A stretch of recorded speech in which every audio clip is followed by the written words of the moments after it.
Kita ke informasi lain, tabungan perumahan rakyat atau TAPERA masih jadi polemik. Sejumlah pekerja menolak program TAPERA karena dinilai membebani mereka. Sementara itu, pemerintah belum bisa memastikan waktu pemberlakuan iuran sebesar 3% untuk tabungan perumahan rakyat atau TAPERA.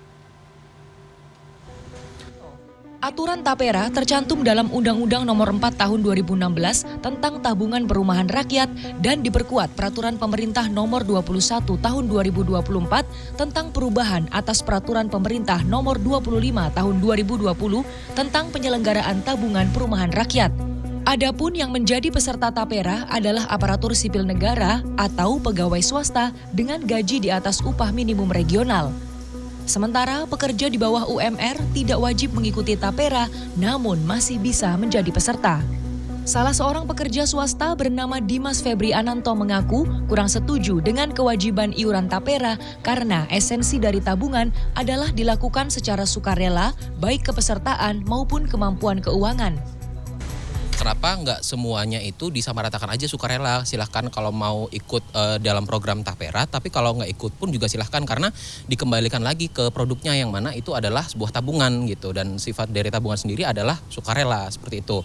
Dan kalau mau memang dibikin skema tabungan, kenapa nggak dibikin aja pilihan yang memang bisa menyesuaikan dengan kemampuan para pekerjanya gitu, karena walaupun gajinya di atas UMR, tapi kan kita nggak tahu mungkin kemampuan finansialnya ada beban yang lebih, misalkan seperti saya sendiri seorang sandwich generation yang harus menghidupi beberapa generasi seperti itu. Ketua Dewan Pimpinan Wilayah Federasi Serikat Pekerja Metal Indonesia Jawa Timur, Jazuli, menolak program TAPERA. Selain tidak jelas, iuran itu membebani buruh.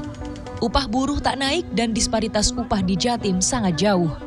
Selain itu, banyak pemberlakuan kontrak kerja pendek pasca pengesahan Undang-Undang Omnibus Law Cipta Kerja. Sementara bagi para pekerja tetap yang masih tersisa sudah mempunyai tanggungan cicilan rumah. Tidak semua pekerja yang ada di tempat itu bekerja di tempat itu. Saya contohkan tadi, banyak karyawan kita berasal dari Surabaya, di mana survei kebutuhan hidup di Surabaya kisarannya adalah 5 juta tadi. Sementara karena tidak ada pekerjaan di Surabaya, dia mendapatkan pekerjaan di Lamongan dengan gajinya kurang lebih 2,1 juta. Kalau pemerintah mengasumsikan gajimu sudah 2,3 berarti sudah di atas UMK Lamongan, berarti kamu harus ikut TAPERA. Sementara saya pulang ke Surabaya harus menyiapkan kebutuhan hidup 5 juta. Ini nggak masuk akal pemerintah dengan memaksakan modal seperti ini.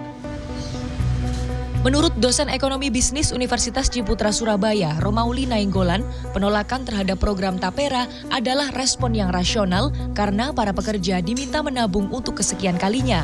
Meski adanya penambahan biaya untuk iuran TAPERA, namun manfaat yang didapat menurun. Hal ini karena para pekerja sudah memiliki BPJS Kesehatan dan Ketenagakerjaan. Pemerintah perlu mengkaji ulang kebijakan ini dan melakukan simulasi di level kecil.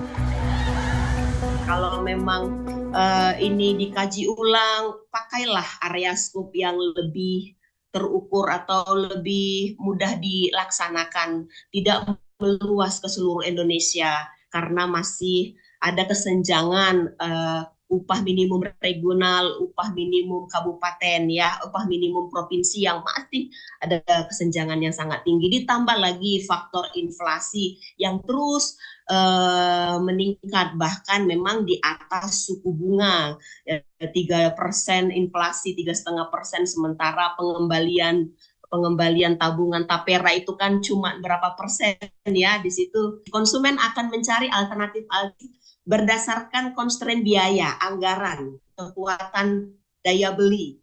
Mereka akan melihat itu sebagai sikap rasional. Romauli menambahkan, para pekerja memiliki alternatif untuk tinggal di kontrakan atau kos dan mengalokasikan iuran TAPERA untuk kebutuhan lain yang lebih utama.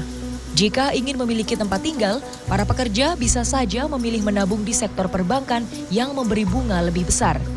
Kanzata Marindora, Aga Dipa, Surabaya, Jawa Timur.